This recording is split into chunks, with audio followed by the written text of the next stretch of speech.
Please join me in welcoming Twesigye Kaguri. He's founder and executive director of the Nyaka AIDS Orphans Project and winner of the 2015 Waislitz Award. He's going to talk to us about transmissions from the field.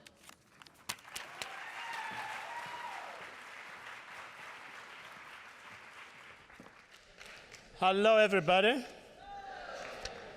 I think to jump to already. There we go. So that's my name. Before I really get to the transmissions in the field, I want to make sure, since I run an organization called the Nyaka AIDS Orphans Project, that you don't think transmissions mean HIV/AIDS transmission.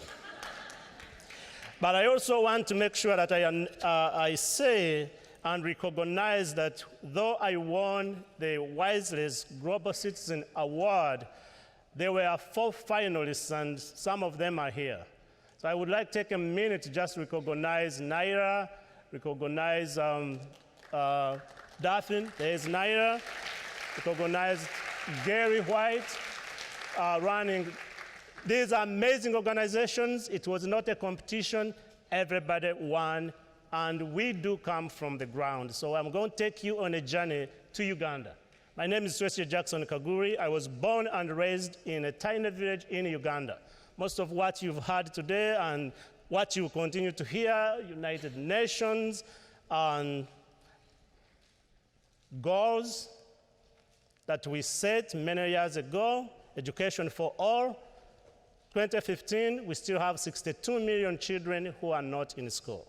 And that bothers me a little bit because I work with children who are orphaned because of HIV/AIDS, children who live in global, massive poverty.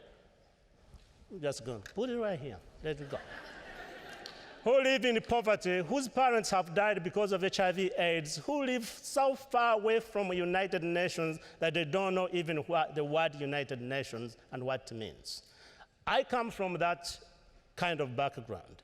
In education, where my father and my mom still cannot read a word in English, but they were determined to send this young man to school.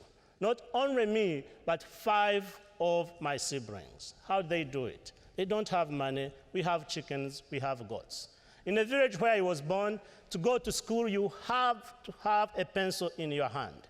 If you show up at school and you don't have a pencil, the teacher will send you, and that day your education dream ends right there. Ladies and gentlemen, that was in 1974. Right now, as we talk about these goals, at United Nations, a child in my village will drop out of school because they don't have a pencil. So you can put all the billions you want, you can talk as much as you want, there's still poverty. And if we don't go back to the now and then and address issues of children and women who live in this massive poverty, we won't solve it. My dad would buy 1 pencil and line all 5 children in front of the house and divide it 5 times.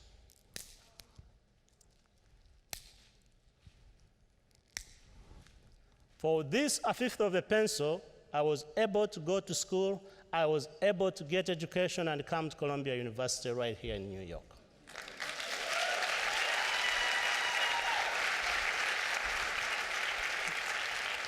So when I finished my education, I could have found a job at United Nations and go to Switzerland. I ended up going back to the village where I was born and raised to establish a school so other children can get an opportunity to go to school. Now, these children don't only get pencils. I always had to get to the one without eraser because I was the youngest child. These children now get a full pencil. And you can see in these pictures, from nothing, the pictures you see in media, to a child graduating and going to Vancouver Island University 3 weeks ago. In the next slide, I will seek help from the back. You will see that children who are impoverished, once they are given an opportunity to go to school, they can still succeed. That young man right there is now studying medicine so he can go back and work on HIV/AIDS in his village. Hillary. We take a holistic approach. We don't only educate children, we also make sure they have clean water systems. We make sure they have food. 2 meals a day these children get from school are the only 2 meals they eat in 24 hours. But we also look at something else, healthcare. In a Nyaka village where we work, there is no other NGO to collaborate with, to work with, to provide health care. So what did we do? Instead of being carried in a stretcher each time you injure yourself, we built a clinic. Health care for children, for women, so a woman does not have to give birth in her garden tomorrow. A girl who walks 7.5 miles to go to school cannot go tomorrow if she has no sanitary products. We provide those in that clinic. But we took it a step further. Every human being, your children, my children, need a place to stay. We build houses for women who are living with these children.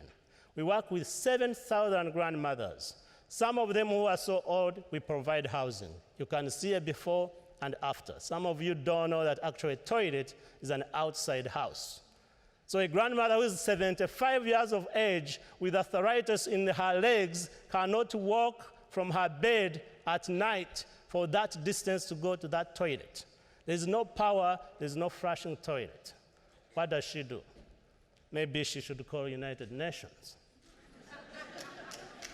We go in and look at these women, 7,000 grandmothers who are raising these children and economically transform their lives. The loans we give them, ladies and gentlemen, are between $4 and $100. 7,000 women. Now, this is not as massive as Grameen Bank, but I can tell you that all of them now can buy a meal for their children. They can bury their own child when she passes away. So what have we done? What are we trying to do here? We are going to change the lives of these children. We commit to continue doing all 5 basic needs for these children. Without a house, without education, without housing, we cannot eliminate poverty. So I invite all of you to join us and put hands together. This is what I would have said yesterday at the Global Waislitz Award, big stage. We didn't get to talk. I invite all of you to join me and accept this award and take you to the girl, 9-year-old Flavia, who was raped 3 years ago, walking 7 miles to go to school, so she can continue to go to school without danger. Collaboration and working together is the only way we can accomplish this, and we can't take one issue at a time. We must look at them holistically. We are all human beings. We must treat these children, these people in poverty, as human beings with dignity, respect, like you deserve. Thank you.